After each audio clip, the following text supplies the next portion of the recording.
Hello guys, welcome to the channel insightful eyes. आज हम बात करेंगे सूरह लहब के बारे में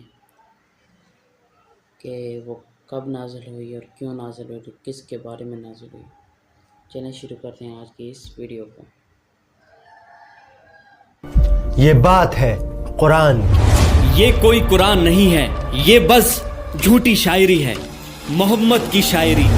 ये बात है उस आग की जो लगाएगी एक बीवी अपने शौहर के लिए। मोहम्मद के दर्द से मुझे सुकून मिलता है। गुलामों, ये कांटे उसके घर के सामने बिछा दो।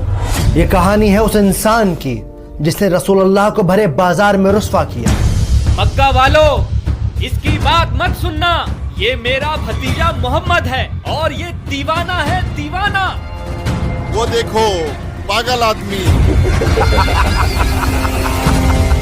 ये बात है सूरे लहब। तब्बत यदा अबी लहब व तब। अक्सर मुस्लिम फैमिलीज में बच्चों को कुरान का रट्टा लगवा दिया जाता है, मतलब पता होना हो, चारों कुल सूरे लहब याद होनी चाहिए। तब्बत यदा अबी लहब व तब। शायद इसी वजह से आज कुरान हमारे घरों में तो है लेकिन दिलों में नहीं। क्या है सूरे लहब? सुना अबू मनाल, अल्लाह ने अबू लहब का नाम लेकर सूरा नाजिल की है। खुदा की पनाह है भाई। कौन थी उम्मे जमील जिसका जिक्र अल्लाह ने इस सूरत में किया है? अबिहा बाजी, सुना आपने? कौन सी बात? उम्मे जमील का हार उसके गले की रस्सी बनेगा आखिरत में। और ऐसा क्या कर दिया इन दोनों मियाँ बीवी ने कि अल्लाह ने कुरान में अबू लहब का नाम लेकर इन्हें क्रिटिसाइज किया है। उसका अल्लाह हमें आग का अजाब देगा। कहता है मैं लकड़ियाँ उठाऊंगी अपने सर पर। और सबसे ज्यादा इम्पोर्टेंट, कैसे ये सूरत लिविंग प्रूफ है कुरान के मिराकुलस होने का, जानेंगे इस वीडियो में। वम्रअतुहु हम्मालतल हतब फी जीदिहा हब्लुम मिन मसद। सूरह लहब मक्का में उस वक्त नाजिल हुई जब अबू लहब ने जुल्म की सारी हदें पार कर दी। वो अल्लाह के नबी को परेशान करता, उनको गालियां देता, उन्हें भरे बाजार रुस्वा करता। मेरे भतीजे ने बाप दादा का मजहब छोड़ दिया है, कहता है उस एक खुदा को मानो। इससे घटिया बात मैंने आज तक नहीं सुनी। ताज्जुब है। मगर इस सब की शुरुआत उस सुबह हुई जब सूरज की किरणें मक्का की जमीन को चूम रही थी। ऊंट रेतीले मैदानों में दौड़ पड़े थे। कोई सुबह सुबह खुद को शीशे में निहार रहा था, कोई नाश्ता कर रहा था, तो कोई अभी बिस्तर पर अंगड़ाइयां ले रहा था। यहाँ हाथ जीते जा रहे हैं और इन्हें दिन भर बिस्तर तोड़ना है और काम ही क्या है? ए जी, अब सोते ही रहोगे क्या? लेकिन कोई था जो सफा के पहाड़ पर चढ़ रहा था। वो पहाड़ पर कौन है? मोहम्मद। ये वो पहाड़ था जिस पर चढ़कर मक्का वाले एक दूसरे को इकट्ठा करते, कोई खास बात बताते। सफा के पहाड़ पर चढ़कर अल्लाह के नबी ने एक गहरी सांस ली और फिर जोर से पुकारा, या सबाहा। हमला। यह अजान नहीं थी, न ही किसी सौदागर की सदा, यह खतरे की पुकार थी। इसका मतलब था कि ऐ लोगों, उठो और मेरी बात सुनो, तुम पर एक खतरा आन पड़ा है। लगता है कोई मुसीबत आई है। लोग अपने घरों से, अपनी दुकानों से, अपनी बातों से निकल पड़े और फिर जब सब लोग सफा के पहाड़ के नीचे जमा हो गए तो अल्लाह के नबी ने उन सबको एक नजर देखा और फिर इनसे एक सवाल पूछा, क्या लोगों, अगर मैं तुमसे कहूं कि इस पहाड़ के पीछे दुश्मन की फौज तुम पर हमला करने आ रही है, क्या तुम मेरा यकीन करोगे? लोग चिल्ला उठे, हाँ बिल्कुल करेंगे, क्योंकि आप सच्चे हैं, आप अमीन हैं, आप सिद्दीक हैं, आप मोहम्मद हैं। इन सब लोगों के जवाब सुनकर अल्लाह के नबी एक लम्हे के लिए रुके और फिर उन्होंने इन सब से कहा कि ऐ लोगों, मैं तुम्हें खबरदार करता हूँ उस आने वाले अजाब से जो बड़ा सख्त है, और इबादत करो उस एक रब की जो सारी कायनात का मालिक है। ये बात सुनकर अचानक वहां की हवा बदल गई, उनके चेहरों पर चीखता सन्नाटा छा गया। वो सब एक दूसरे को हैरानी से देखने लगे। ये क्या कह रहे हैं? ताज्जुब है। ये बात तो क्या अपने बाप दादा का दीन छोड़ दें? अपने खुदाओं को नाराज कर दे। और फिर एक आदमी खड़ा हुआ गुस्से और नफरत से भरा हुआ। वो चिल्लाया, भतीजे तब्बन लका अली हाजा जमातना। अरबी की इस इबारत का मतलब था कि सत्यानाश हो तेरा, टूट जाएं तेरे हाथ। क्या तूने हमें इसीलिए यहाँ जमा किया है? ये आदमी और कोई नहीं बल्कि रसूलुल्लाह का चचा अबू लहब था। उसकी बद्दुआ आसमान से टकराकर वापस उस पर आ गई।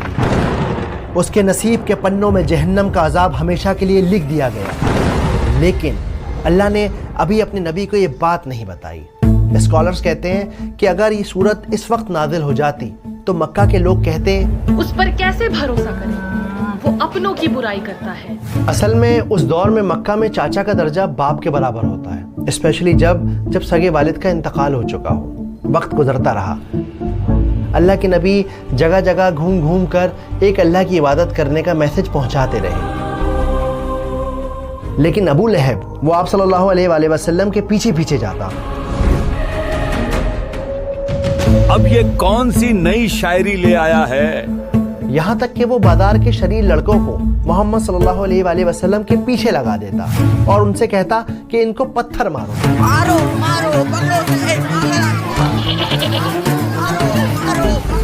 लेकिन इसका जुल्म यही नहीं रुका। इसकी बीवी यानी रसूलुल्लाह की चाची उम्मे जमील, जो कमाल की खूबसूरत औरत थी, नए नए तरीकों से नबी को परेशान करती। आप सब तो मक्का के बड़े सरदार हैं, फिर अहमद का बॉयकॉट क्यों नहीं करते? सही कहा, बॉयकॉट करो उसका। हाँ, बॉयकॉट करो उसका। सही कहा, हाँ, बॉयकॉट करो उसका। और हद तो जब हो गई जब इसने अपने दोनों बेटों को यह हुक्म दिया कि वो अपनी बीवियों को तलाक दें, क्योंकि इन दोनों की बीवियां आप सल्लल्लाहु अलैहि वसल्लम की बेटियां थीं, उम्मे कुलसुम और रुकैया रज़ियल्लाहु ताला अन्हा। तुम्हारा चेहरा भी मुझ पर हराम है अगर तुमने अपनी बीवियों को तलाक नहीं दिया। बाबा, हम आज ही उन्हें तलाक देते हैं। दिन शाम में ढल गए, शामें रातों में ढल गईं, लेकिन अबू लहब के जुल्म में कोई कमी ना आई। अरे मक्का वालों, मेरे भतीजा दीवाना हो गया है, दीवाना। इसकी बात मत सुनना। और जब इसके जुल्म की इंतहा हद से पार हो गई, तब अल्लाह सुब्हानहू व तआला ने नबुव्वत के 10वें साल में सूरह लहब को नाजिल किया। अबू हादी, हमें वो सूरा तो सुनाओ जो नबी पर नाजिल हुई है। बिस्मिल्लाहिर्रहमानिर्रहीम। तब्बत यदा अबी लहब व तब मा अगना अन्हु मालुहु व मा कसब सयस्ला नारन ज़ात लहब वम्रअतुहु हम्मालतल हतब फी जीदिहा हब्लुम मिन मसद।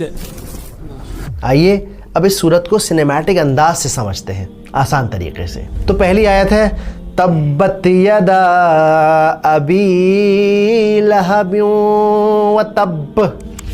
पहली आयत में अल्लाह ने कहा कि टूट गए दोनों हाथ अबू लहब के और बर्बाद हो गया वो। अब यहाँ पर दो बातें हैं जो नोट करने वाली हैं। पहली बात ये है कि ये जो पूरी आयत है, ये आयत असल में पास्ट टेंस में बात कर रही है, यानी ऐसा नहीं कि अबू लहब के हाथ टूटेंगे, असल में उसके हाथ टूट चुके।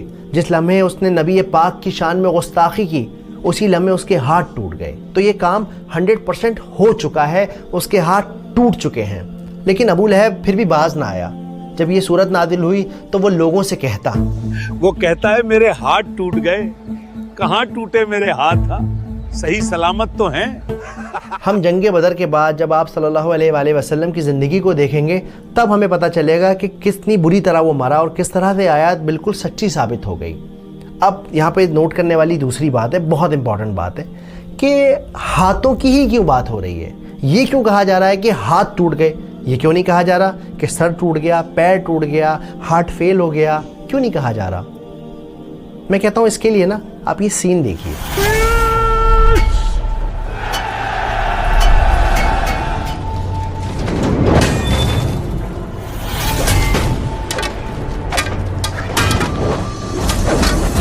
चलिए इस सीन को एक बार फिर से देखते हैं। इस सीन में आपने नोटिस किया होगा कि कैसे एक सिपाही ने, एक फाइटर ने अपने हाथ में एक तलवार ली हुई है और दूसरे हाथ में खुद को बचाने के लिए उसके पास शील्ड है, एक ढाल है।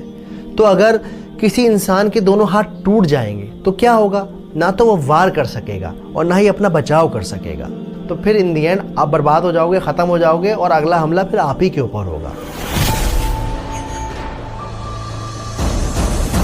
بالکل اسی طرح ہم ابو لہب کی زندگی میں دیکھتے ہیں اس کا مال، اس کے بیٹے، اس کے کنیکشن، اس کے تعلقات، اس کی پاور، سب کے سب برباد ہو گئے، کوئی بھی اس کے کام نہیں آیا. اور ہم آگے جا کے دیکھتے ہیں کہ جب وہ مرا تو اتنی بری موت مرا، اتنی بری موت مرا کہ کوئی اسے چھونے والا نہیں تھا، کوئی دفنانے والا نہیں تھا. کئی دنوں تک اس کی لاش سڑک پر سڑتی رہی، لوگ پریشان ہوتے رہے، یہاں تک کہ اس کے اپنے لڑکوں نے بھی اسے چھونے سے، گھر میں رکھنے سے منع کر دیا. ارے ابو لہب کے بیٹو، اپنے باپ کی لاش تو ٹھکانے لگاؤ، بدبو سے لوگ الٹی کر رہے ہیں. اب آتے ہیں آیت نمبر 2 پر. ما اغنا عنہ مالہ وما کسب. نہ ہی اس کا کوئی مال اس کے کام آیا، نہ ہی اس کی کوئی اولاد اس کے کام آئی. اصل میں یہ آیت جواب ہے اس بات کا جو ابو لہب اکثر لوگوں سے کہا کرتا تھا. اگر وہ سچا ہے دے دوں گا مال و دولت اللہ کو اور بچا لوں گا خود کو جہنم سے. اب یہاں نوٹ کرنے والی بات یہ ہے کہ یہ جو کسب کا لفظ ہے اس کا مطلب ہوتا ہے کمائی کے، ارننگ کے. کبھی کبھی لوگوں کے پاس بڑا پیسہ ہوتا ہے، باپ دادا نے ان کے کما کے چھوڑا ہوا ہوتا ہے، پر یہ کسب کا لفظ استعمال کیا جاتا ہے اپنی کمائی کے، جو آپ نے خود کمائی ہے. آپ صلی اللہ علیہ وآلہ وسلم کی ایک حدیث ہے جس میں وہ کہتے ہیں کہ انسان کی سب سے بہتر کمائی اس کی اولاد ہے، اور جس طرح سے ہم دیکھتے ہیں کہ اس کی اولاد اس کے کام نہیں آئی. اگلی آیت کی طرف بڑھتے ہیں، آیت نمبر 3. سَيَصْلَىٰ نَارًا ذَاتَ لَهَبٍ. کہ ابو لہب جہنم کی آگ میں جلایا جائے گا جو بھڑک رہی ہوگی، شعلے والی آگ ہوگی. اب ہم بڑھتے ہیں چوتھی آیت کی طرف جو ہے وَامْرَأَتُهُ حَمَّالَةَ الْحَطَبِ. اور اس آیت کا مطلب ہے کہ اس کی بیوی اپنے سر پر ایندھن اٹھائی ہوگی. ایندھن کیا؟ کہ وہ لکڑیاں ڈھو رہی ہوگی جہنم کے اندر. اس کا کام یہ ہوگا کہ جلنا تو ہے ہی ہے، اور ساتھ میں آپ کو جانا ہے، اس کو جانا ہے، اور جا کر یہ لکڑیاں لے کر آئے گی اور اس آگ کے اندر لکڑیاں ڈالے گی. تو جب ہم آگ میں لکڑیاں ڈالتے ہیں تو کیا ہوتا ہے؟ آگ اور تیز ہوتی ہے، تو اپنی آگ یہ خود بخود جلائے گی. لیکن یہاں مزے کی بات یہ ہے کہ اللہ تعالیٰ یہ بھی کہہ سکتے تھے کہ وہ جہنم میں جلے گی، وہ جہنم کا عذاب زندگی بھر جھیلتی رہے گی. یہی کیوں کہا کہ وہ لکڑیاں لے کر آئے گی؟ دیکھیے یہاں سمجھنے کی بات یہ ہے کہ وہ اپنی زندگی میں کیا کرتی تھی. آپ فکر نہ کریں، اب جو میں کہتی ہوں وہ کرتے جائیں بس. تو وہ اس دنیا میں اپنے ہسبینڈ کی نفرت کو فیول کرتی تھی، اس آگ کو بڑھانے میں اس کا ساتھ دیتی تھی. اسی وجہ سے اللہ سبحانہ و تعالیٰ نے آخرت میں اس کا عذاب یہ رکھا ہے کہ جاؤ، جا کے لکڑیاں اٹھا کے لے کے آؤ، ڈھو اپنے سر پہ اور اپنی آنکھ کو خود بھڑکاؤ. اب یہاں پہ ایک اور ضروری بات ہے، بہت امپورٹنٹ بات ہے. جب بھی آپ نماز میں سورت کو ریسائٹ کریں تو ایسا نہیں کہ آپ گئے وَامْرَأَتُهُ حَمَّالَةَ الْحَطَبِ. نہ، ہمہ ایک پاورفل لفظ ہے، بہت ہی زیادہ اس کے اندر اثر ہے، ویٹ ہے. تو آپ جب بھی پڑھیں گے آپ کو اس پہ زور دینا ہے. وَامْرَأَتُهُ حَمَّالَةَ الْحَطَبِ. آیت نمبر 5 کی طرف بڑھتے ہیں جو ہے فِي جِيدِهَا حَبْلٌ مِّن مَّسَدٍ. اور اس کے گلے میں مونج کی رسی ہوگی، یعنی ناریل کی چھال والی رسی ہوگی. یہاں پر جیدیہا کا جو لفظ ہے، اس لفظ کا استعمال ہوتا ہے خوبصورت گردن کے لیے، ایسی گردن جو زیور سے لدی ہوئی ہو. کمال کی بات یہ ہے، مزے کی بات یہ ہے کہ رسی کا ذکر کیوں ہے اور گردن کا ذکر کیوں ہے؟ تو اس کے پیچھے کی بات یہ ہے کہ ام جمیل ایک خوبصورت سا اپنے گلے میں ہار پہنا کرتی تھی. وہ مکہ والوں سے کہتی تھی، اپنے نوکروں سے کہتی تھی، عام لوگوں سے کہتی تھی، میرے گلے کا یہ ہار میں اس کو دوں گی جو محمد کے خلاف کھڑا ہوگا، میرا ساتھ دے گا. اور اسی وجہ سے یہاں یہ منشن کیا گیا ہے کہ اس کے گلے میں مونج کی رسی ہوگی، بل والی رسی ہوگی، تکلیف دینے والی رسی ہوگی اس کی اس گلے میں جس میں وہ ہر وقت ہار پہنے رہتی تھی. یہ تھی سورہ لہب کی انڈرسٹینڈنگ. اب سب سے ضروری بات یہ کہ سمجھنا یہ ہے کہ آج ہماری زندگی میں اس کا کیا ریلیونس ہے. جو میں سمجھا ہوں اس حساب سے بتاتا ہوں کہ سب سے پہلی بات تو یہ کہ سورت اس لیے نازل کی گئی ہے کہ وہ جو اللہ کے نبی کا دشمن ہے وہ اللہ کا دشمن ہے. جس سپیڈ سے وہ اللہ کے نبی کی طرف بڑھ رہا تھا ظلم کرنے کے لیے، اس سے کہیں گنا زیادہ سپیڈ سے اللہ کا عذاب ابو لہب کی طرف آ رہا تھا اور آ چکا تھا، اسے خبر نہیں تھی. اب آتے ہیں دوسرے ریلیونس کی طرف جو میں سمجھا ہوں، جو آج ہم اپنی زندگی میں اپلائی کر سکتے ہیں. دیکھیے میاں بیوی ایک دوسرے کا سایہ ہوتے ہیں، دوست بھائی ایک دوسرے کا سایہ ہوتے ہیں. اب کئی بار کیا ہوتا ہے کہ ہمارا دوست کسی کی چغلی کرتا ہے، تجھے پتا ہے ایسا ہو گیا؟ ابے نہیں، کیا بات کر رہا ہے؟ اور بتا. अक्सर मियाँ बीवी में भी ऐसा होता है, अपनी ज़िंदगी को छोड़ के दूसरों की ज़िंदगी में बड़ा झांकते हैं। अरे फलाने की लड़की भाग गई, तुम्हें पता चला? तो अब ये जो वाइफ है या जो हस्बैंड है, इसे क्या चाहिए? वो उसे गाइड करे, अरे यार ऐसा नहीं करो।